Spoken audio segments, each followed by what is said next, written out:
Hey, yo, Chris Thomas here, sports and life coach, mental game mentor, performance coach, whatever you want to call me, doesn't matter. My role in people's lives is I help take their game to another dimension by unlocking their mental game. And I thought I'd share with you just some clips of me in my playing days, not because I want you to look at Chris Thomas, but because I think I'm the greatest example of someone who on the surface you look at and you see these clips and you're like, dude, that must have been like the best time of your life. Gets it to Chris Thomas. Did he get across? He did. Good effort. This is how you make a ball club. You bet it is. Shake off one tackle. This time it's Chris Thomas, a former Charger who's back to return the kick, wearing number 17 here in San Diego. Thomas, a lot of room. Well, that's going to help his bid to become the fifth wide receiver. He has impressed everybody in camp. Thomas. Your guy's making you look good, or making himself look good. He's making himself look good. Here you are playing for the best organization in football at the time, and they had just won a Super Bowl, and you just got preseason player of the game, your first preseason game. You're playing next to one of the greatest receivers ever in Jerry Rice, and you led your team in every receiving category in 5 preseason games. Man, was that just a dream for you? And the answer would be absolutely, unequivocally, no. Right after those clips, 3 weeks later, it was the worst time of my life. And it triggered anxiety, something that wasn't even talked about back then. I didn't even know what it was because I'd never been broken. I was as strong as they came emotionally and mentally. And then one negative thought for 5 seconds sent me into the abyss. On the surface, you can see somebody and you can think, man, they got it all together. You see it all around you. I don't need to tell you that. You can look at social media. And all these people on social media who are influencers and stuff like that, they appear one way and then under the surface they're broken and beaten, and so what you see is not always what's real. And for us as athletes, oftentimes what we're experiencing emotionally may not always be obvious when we're playing on the sports field or in the pool or on the track or whatever your sport is. And you can feel really alone and really vulnerable, especially when you're going through emotional distress, because you don't really have an answer as to where it's coming from or why you feel that way or how to stop it. And I'll tell you what happened. I was performing at a level that was the best I had ever performed in my life, in the most intense environment I've ever been in. And you didn't make mistakes there. They had a Hall of Fame quarterback, Hall of Fame wideout. They were a dynasty organization at the time, and I thrived in that environment. And I went on to play the best football I could possibly play. And I was in such a strong psychological space that I was probably the only guy in pro football in the preseason who you would see not wearing receiver gloves. Well, why do we wear receiver gloves? It's because we know that there's something at stake. We drop balls, we could get cut. We drop balls, the dream could be over. So because we know that, we want that extra security of knowing we have some gloves on our hands that have tack that can help me secure the ball even better. Well, I embraced the discomfort of saying, you know what, I'm going to accept the risk. What I'd rather do is trust that I have the ability to do all the things that I prepared myself to do with what's natural to me, these hands. And that's what I did. And there was a risk to that. The risk was if I dropped balls legitimately, I could have got cut. They could have ended my dream, especially at a place where you don't make mistakes. But I embraced that risk. Why? Because I wanted to be bigger than the fear of losing something. And that's so hard for people to do. That's extremely hard for athletes to do. Half the time we're out there competing and performing, we're performing like trying not to screw something up. Well, you can't be great like that. It's brutal. And most athletes sadly do that, especially most young athletes, and they'll never know how to fix that if they're not unlocking the mental game.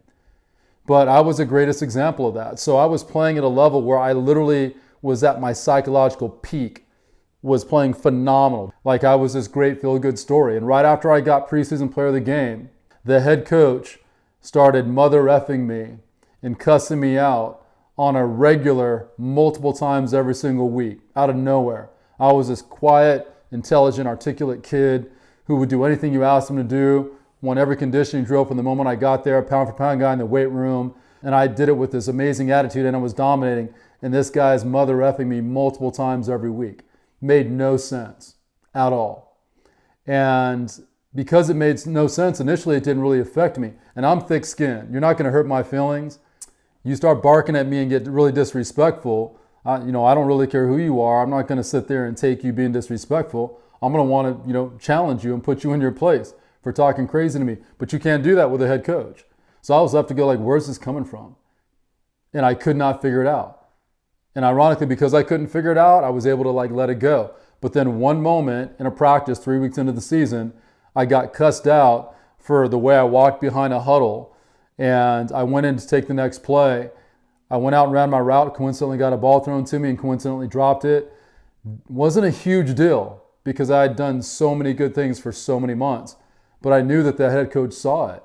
And so when I went to go pick up the ball, for 5 seconds I thought to myself, dude, you can't start dropping balls. You do that, this dude hates your guts. He's going to cut you.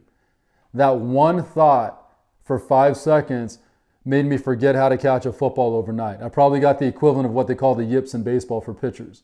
It was the most insane thing I'd ever experienced. I went from a dude who literally was unstoppable to a guy who within 2 weeks was scared to go out on the football field to even engage in a rep because I was so fearful about dropping a ball. Because the moment I worried about dropping a ball, that's exactly what started happening. So when my worst fears came true, I was paralyzed by it.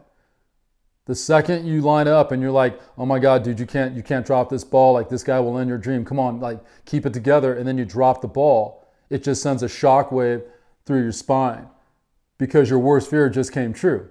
You think the answer is, you know what? I'll fix this. I'm just going to go catch more balls. I'll catch 30 minutes before practice, 30 minutes after practice. That'll take care of it. I'll figure it out quickly. That's exactly what I did. Did nothing. Did not put a dent into me catching better. Well, why? Because it was never a technical thing. It's not like Chris Thomas literally forgot how to catch a football. What Chris Thomas did was he convinced himself that the fear of the consequence was far more powerful than what he actually wanted to achieve. And the fear just overtook me. My body wouldn't cooperate with the things I wanted to do. I had this knot in my stomach. And this is where I knew, looking back now, that I fully got anxiety.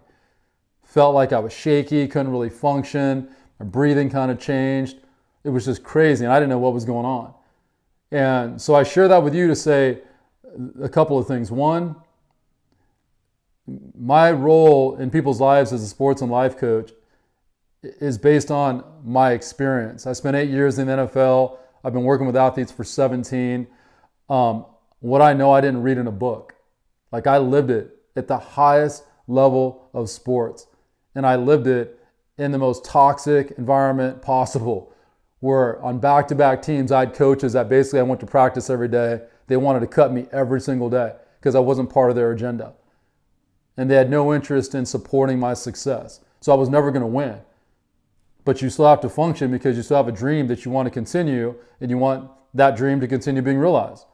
So I still had to go out there and perform every single day. And I had to learn how to do it on my terms because I knew that the people around me were not going to give me what I wanted. I knew that the head coach was never going to support my success. So at some point, it wasn't about that. It was about me and what I wanted and what I wanted to do for myself. And I was able to unlock this mental space that allowed me to perform in a dimension I would have never even understood. It was crazy. To perform better than I ever had in my life against the best athletes on the planet in the most toxic environment you could possibly be in. So ask yourself, imagine if you unlocked that space and you weren't in the most toxic environment you could possibly imagine. You were actually in a semi-healthy one, even a little bit unhealthy one, or even better, a healthy one. Imagine what your game would look like then. The mental game is huge. It is a game that compromises most athletes' ability to perform at the level that they want, and definitely has most athletes living in a horrible emotional space. It's brutal. There's no amount of technical instruction that is ever going to address those issues. The only way it's going to happen is by unlocking your mental game. I'm the greatest example of how quickly you can go from performing at the highest level, the pinnacle level of your sport, to overnight, literally forgetting how to play the game. It's brutal. When it hits you, it's going to hit you like a sledgehammer, like an avalanche. So I just wanted to share with you that I'm you. There's nothing almost that someone hasn't gone through as an athlete that in some variation I haven't gone through myself. And so I got my kind of de facto PhD in sports psychology by living it, not by reading it in a book. And I don't know a better qualification than that. So I'm here to be a resource to you. There are things bothering you. There are things you can't overcome on the sports field, or you just want to understand how to unlock the mental game that is huge.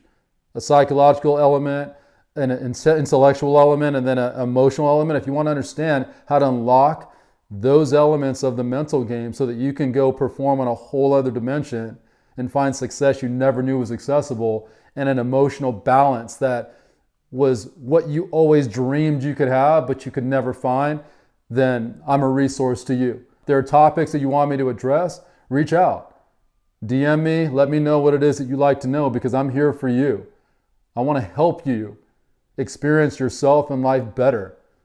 I found a way to move forward, and I was looking for a way to fight for the space in which I wanted to perform and live, that I wasn't willing to be a victim to how overwhelmed I was by losing my game. I fought for my game back, and it empowered me to learn that I have all the power to create the experience that I want for myself, and nobody can take that from me the second I realize that.